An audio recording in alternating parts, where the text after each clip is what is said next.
Under the morning sun of Ouagadougou, the sound of machines returned steady, rhythmic, alive. For years, the SOFACOV medical cotton factory had stood silent, its gates rusting, its workers forgotten. But on this day, the silence breaks. A new hum of hope fills the air, carried by men and women who never stopped believing that Burkina Faso could stand on its own feet again. When President Ibrahim Traoré arrived, he didn't bring foreign investors or aid packages. He brought something far more powerful: belief. Standing before the workers, he spoke not as a politician, but as one of them. We used to grow our own cotton, export it cheap, and buy it back at 10 times the price. That ends now. His voice echoed through the hall like a declaration of independence, not from colonial borders this time, but from economic servitude. The president's message was simple, yet revolutionary. True sovereignty begins with production transformation and consumption at home. Around him, the workers wiped their tears. They were not just reopening a factory, they were reopening their dignity. For them, cotton was no longer just fiber, it was freedom woven thread by thread into the fabric of a new Burkina Faso. Across the nation, people began to whisper, "Is this how Africa's new revolution begins, not with protests, but with factories?" This story is not about machines or markets. It's about identity, about a people who refuse to remain mere suppliers of raw materials for someone else's wealth. It's about how one leader turned an abandoned plant into a living symbol of industrial rebirth. So stay with us, because today we'll witness how Burkina Faso turned cotton into sovereignty, and how Ibrahim Traoré's quiet revolution might just inspire an entire continent to rise again. Subscribe if you believe that the truth is more important than the headlines. Share this if you believe Africa's future should be made by African hands. It began as a rumor, a story whispered among workers and traders in the outskirts of Ouagadougou. The factory is coming back, they said. The same SOFACOV plant that had once produced the white rolls of cotton used in every hospital across Burkina Faso, silent for years, was coming alive again. When President Ibrahim Traoré first heard of the abandoned facility, he didn't dismiss it as a minor industrial loss. Instead, he asked one simple question: what happened to the workers? His advisors told him the truth, that disputes, corruption, and foreign competition had shut the plant down.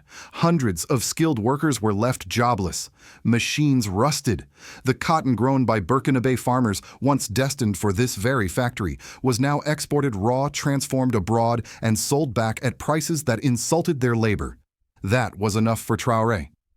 Within days, he sent a delegation of engineers, economists, and industrial planners to meet the woman who once managed SOFACOV. She had refused to leave even when the factory died, guarding the empty halls, keeping hope alive with the stubbornness of faith. When the president met her, the moment was almost cinematic. She spoke softly but firmly. "Mr. President, we don't need pity. We only need our machines to work again." He nodded. That was all he needed to hear.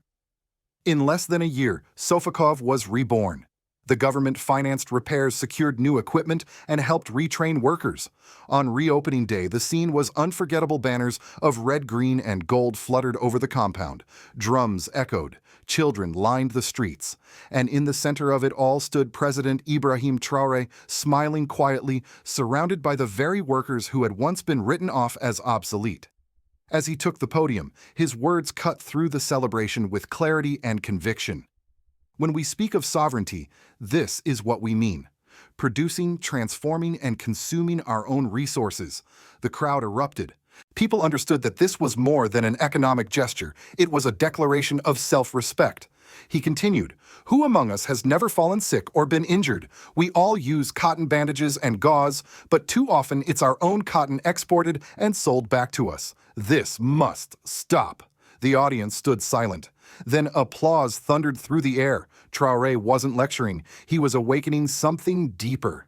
For decades, Africa had been trapped in a cruel paradox: rich in raw materials, but poor in the products made from them. Every roll of imported cotton symbolized that injustice. SOFACOV's reopening broke that chain, even if only by one link. The president ended his speech not with promises, but with a challenge. Let this be the beginning of our industrial revolution. 5 years from now, I want to return and find this place unrecognizable, bigger, stronger, and proud. Behind him, the machines roared to life. Workers, men and women alike, cheered as cotton threads began to spin once more. Many wept openly. From the capital to the countryside, word spread fast Burkina Faso was producing again. Hospitals would soon use locally made medical cotton, no imports, no middlemen. For the first time, the country was keeping the value of its labor within its borders. That day, in the dust and sunlight of Ouagadougou, something more than a factory reopened. A nation did. The applause had barely faded when President Ibrahim Traoré leaned forward, resting his hands on the podium, and delivered the sentence that would echo across Africa: "C'est notre propre coton qu'on nous revend très cher."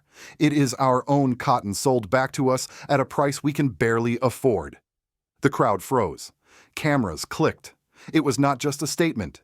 It was a revelation, a mirror held up to decades of economic humiliation. In that single moment, the tone of the ceremony changed. The reopening of SOFACOV was no longer a local event. It became a national awakening. People in the audience nodded, some with tears in their eyes.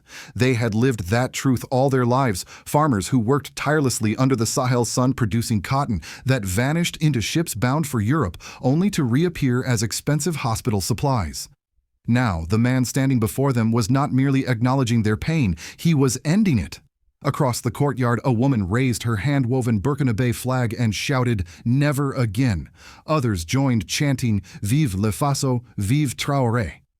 The air vibrated with a raw collective pride that hadn't been felt in generations. Within hours, snippets of the speech flooded social media. The phrase "notre propre coton" began trending across Francophone Africa. Journalists from Mali to Senegal replayed the moment, calling it the Sankara moment reborn. Commentators compared Traoré's tone to the legendary words of Thomas Sankara when he once said, "He who feeds you controls you." But this was no mere nostalgia. This was continuity. The next chapter of a revolution interrupted too soon. International media took notice. Western outlets like Reuters and AFP covered the story, briefly describing it as a symbolic gesture of industrial recovery. But African newspapers told it differently. Burkina Faso takes back control of its destiny. Regional allies in the alliance of Sahel states, AES Mali and Niger, sent official congratulations, with Niger's spokesperson declaring, "When one of us transforms, all of us rise." In Bamako, billboards appeared showing Traoré's quote beside Sankara's portrait, "Two generations, one dream, economic independence." Meanwhile, within Burkina Faso, the effect was electric. Universities held debates about the SOFACOV model. Students discussed how small-scale industries could spark a continental transformation. On state television, economists explained how domestic production could reduce import dependency by 60% within 5 years. But it wasn't just academics who felt inspired. Across the countryside, cotton farmers began organizing cooperatives. For the first time, they saw a government that valued their harvest not as raw material, but as the foundation of national pride. Even the woman who managed SOFACOV, the same one who once guarded its empty halls, became an icon. In interviews, she spoke humbly, "We are not heroes. We are workers." But thanks to this government, our work now has meaning. Her words resonated deeply, especially among women. They saw in her the reflection of their own struggles and triumphs within a society that was learning to stand tall again. Yet not everyone was pleased. Certain Western commentators labeled Traoré's speech populist.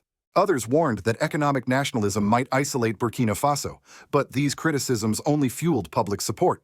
Online Burkinabe citizens responded simply, "If sovereignty is populism, then we are proud populists." By evening, murals of Traoré surrounded by factory workers began appearing on city walls. A new slogan spread, "From cotton to nation." That night, as the lights of the factory glowed against the Sahel sky, people across Burkina Faso felt something profound. For the first time in decades, they believed that independence was no longer just a date in a textbook. It was a process happening before their eyes, woven thread by thread in the heart of their own land. In the weeks following the reopening of SOFACOV, Burkina Faso changed in ways that few could have imagined. What began as a local industrial revival quickly evolved into a national movement of reconstruction, economic, social, and even spiritual. Everywhere, people began to talk about production nationale. Newspapers printed headlines celebrating the Renaissance du Faso. Television stations aired documentaries on how local industries could reclaim what was once lost to foreign dependency. For the first time in years, the word sovereignty wasn't just political rhetoric, it had texture, sound, and substance.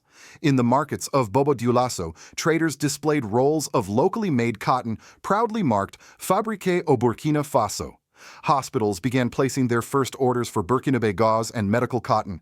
Doctors who had long complained about shortages now received supplies produced just a few miles away. It wasn't merely efficient, it was symbolic. Families that had lived through years of unemployment saw sons and daughters return to work. A former technician once forced to migrate to Ivory Coast came home to operate the new spinning machines. "When I touch this cotton," he told a local reporter, "I feel like I'm touching our future." But beyond the economic relief, something deeper was happening, a restoration of dignity. Citizens began to see the government not as a distant institution, but as a partner, a leadership that listens, acts, and builds. President Ibrahim Traoré's approval soared. Crowds gathered not for handouts but to volunteer in cleanup campaigns, vocational training, and industrial cooperatives. The phrase Traoré travaille avec le peuple, Traoré works with the people, became a rallying cry across radio and social media. Politically, the success of SOFACOV gave Traoré's administration a powerful narrative sovereignty through production. The Ministry of Industry launched an ambitious plan, FASO 2030, aimed at multiplying small and medium factories across the country, each tied to local raw materials like shea butter, leather, and cotton. In Parliament, even critics of the government were forced to acknowledge that something fundamental was shifting.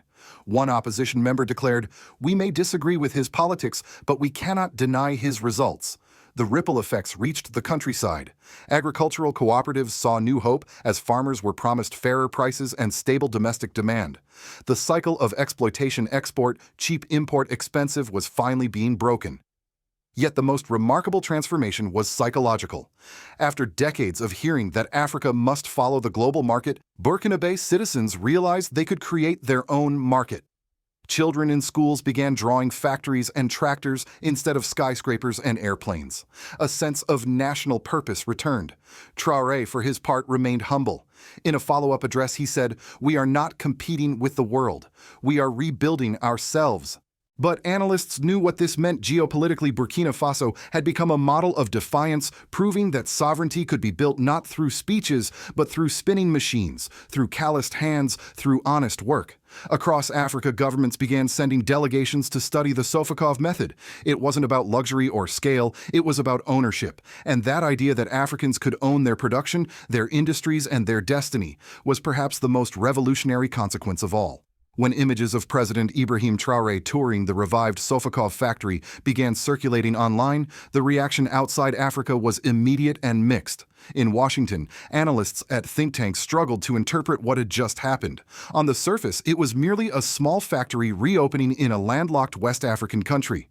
But for those who understood the global economy, it was something far more significant, a challenge to the model that had kept Africa dependent for generations. For decades, the United States and Europe had benefited from Africa's role as a supplier of raw materials. The system was simple: extract, export, and import back the finished goods. It kept African economies predictable, profitable for the West, and politically manageable. But what Traoré had done broke that unwritten rule. By reopening a factory to process his own nation's cotton, he was sending a message that resonated far beyond Burkina Faso's borders. Africa could break the cycle without permission. A report from the Wall Street Journal Africa desk called it a symbolic but worrying precedent, warning that if other Sahel nations followed Traoré's model, Western textile and pharmaceutical markets could lose billions in cheap supply chains. Meanwhile, Bloomberg Afrique described SOFACOV as the first link in a new industrial strategy that may reshape West Africa's trade balance. In Paris, the tone was sharper. French commentators accused Traoré of economic nationalism and anti-global rhetoric, suggesting that Burkina Faso risked isolation. Yet, the public reaction across Francophone Africa was the exact opposite. Hashtags like "Not Made in Burkina" and "Mar Faso Rising" spread like wildfire, celebrated by youth movements from Dakar to Douala. In Moscow and Beijing, the message was received differently. Russian state media praised Traoré's decision as an example of pragmatic sovereignty, while China's Global Times called it proof that African nations can industrialize without IMF recipes. Both nations quietly began negotiating potential technology transfers for textile processing and local energy systems, the very kind of partnerships that Washington and Brussels once monopolized. In the global south, leaders took notice.